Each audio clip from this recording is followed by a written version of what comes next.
Belakangan ini, nama Jeffrey Epstein pasti sering banget kalian dengarkan.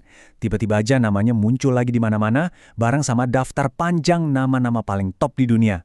Nah, ini bikin heboh satu planet, dan memunculkan lagi pertanyaan besar tentang kejahatan yang udah terkubur puluhan tahun. Jadi, apa sih sebenarnya berkas Epstein ini sampai bikin semua orang gempar?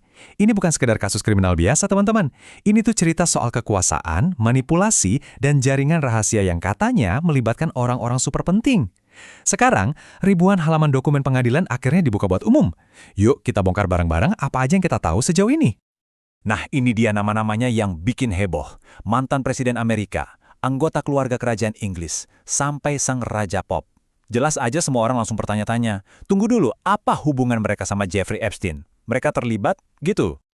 Oke, sebelum kita makin jauh, ada satu hal yang penting banget buat kita pegang.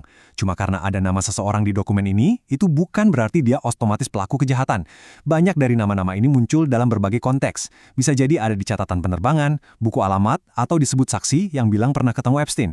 Intinya, dokumen ini ngebuka jaringan interaksi di sekeliling Epstein. Nah, itulah yang lagi diselidiki. Pertanyaannya, kenapa baru sekarang? Kenapa kasus yang udah puluhan tahun ini tiba-tiba, boom, meledak lagi? Jawabannya ada pada satu langkah hukum yang memaksa semua rahasia ini akhirnya dibuka ke publik. Jadi, saking kuatnya desakan publik, Kongres Amerika Serikat akhirnya sampai bikin undang-undang khusus soal ini. Ini bukan sekedar prosedur biasa. Ini adalah sebuah pernyataan kalau publik memang berhak tahu siapa aja sih yang ada di lingkaran setan Jeffrey Epstein. Dan inilah tanggal mainnya. Ribuan halaman dokumen mulai dirilis sedikit demi sedikit. Setiap kali ada dokumen baru yang keluar, langsung deh memicu gelombang spekulasi dan analisis di seluruh dunia. Kasus lama ini mendadak jadi berita paling panas saat ini.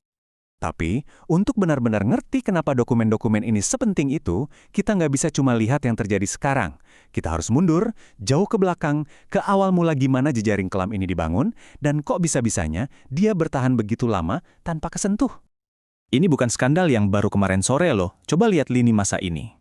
Semuanya berawal dari laporan pertama di tahun 96 yang dicuekin. Lanjut ke hukuman yang anehnya ringan banget di 2008, sampai akhirnya ada korban yang berani buka suara di 2011, yang puncaknya ada di penangkapan terakhirnya di 2019. Oke, kita mulai dari akarnya ya, tahun 1996. Bayangin, dua seniman remaja, kakak beradik farmer, jadi salah satu korban pertama yang berani lapor. Tapi apa yang terjadi? Laporan mereka seakan-akan ditelan bumi, nggak dianggap serius selama bertahun-tahun. Ini jadi tangga pertama seberapa kuatnya pelindung yang dimiliki Epstein sejak awal. Nah, di tengah-tengah semua kekacauan ini, tentu aja ada satu orang yang jadi pusatnya. Untuk bisa membongkar jaringannya, kita harus kenal dulu sama dalangnya. Jadi, siapa sih sebenarnya Jeffrey Epstein ini? 600 juta dolar. Coba bayangin, angka segitu gedenya, inilah sumber kekuatannya. Uang ini bukan cuma buat gaya hidup mewah, tapi juga buat membeli pengaruh, membeli kebungkaman, dan yang paling penting, membeli akses ke lingkaran orang-orang paling elit di dunia. Kalau dari luar, Epstein kelihatannya menawan banget. Dia pakai topeng sosialita dermawan buat menutupi semuanya. Pesawat pribadi dan pulau pribadinya itu bukan cuma buat pamer. Itu adalah alat. Alat buat membangun jaringan dan, yang lebih mengerikan, buat mengisolasi para korbannya dari dunia luar. Tapi sepandai-pandainya tupai melompat, akhirnya jatuh juga kan? Nah, hukum akhirnya mulai bergerak. Tapi, yang namanya keadilan di kasus ini ternyata punya dua wajah yang beda banget buat dua dalang utamanya, Jeffrey Epstein dan kaki tangannya, Ghislaine Maxwell. Tahun 2019, dunia seolah menahan napas. Akhirnya, Epstein ditangkap lagi dengan tuduhan yang jauh lebih berat.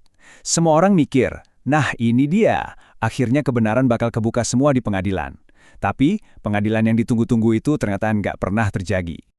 Epstein lolos dari pengadilan dunia lewat kematiannya, dan dia membawa semua rahasia paling gelapnya ke liang lahat. Sementara itu, tangan kanannya, Ghislaine Maxwell, sekarang harus menjalani hukuman 20 tahun penjara. Jadi, yang satu dihukum, yang satu lagi meninggalkan misteri abadi. Dan misteri itulah yang membawa kita balik lagi ke dokumen-dokumen yang baru dibuka ini. Harapannya sih semua jadi jelas ya kan? Kenyataannya, kita malah tenggelam dalam lebih banyak pertanyaan. Katanya transparansi, tapi yang kita dapat malah, ya ini, coretan spidol hitam di mana-mana. Banyak nama dan detail-detail krusial yang sengaja dihilangkan dari pandangan kita semua. Akibatnya, pertanyaan-pertanyaan paling mendasar masih ngegantung di udara. Sebenarnya jaringannya ini segede apa sih? siapa aja yang beneran terlibat, dan apa peran mereka masing-masing. Dan yang paling penting, ini beneran semua dokumennya, atau jangan-jangan cuma puncak gunung es yang sengaja dikasih lihat ke kita. Pada akhirnya, pembukaan dokumen ini bukanlah akhir dari cerita, tapi malah jadi babak baru yang mungkin lebih rumit. Pertanyaan besarnya sekarang bukan lagi cuma siapa aja yang ada di daftar itu, tapi lebih ke apakah kebenaran yang seutuhnya bakal pernah terungkap? Dan apa artinya buat kita semua kalau jawabannya adalah tidak? Cerita ini jelas masih sangat-sangat jauh dari selesai.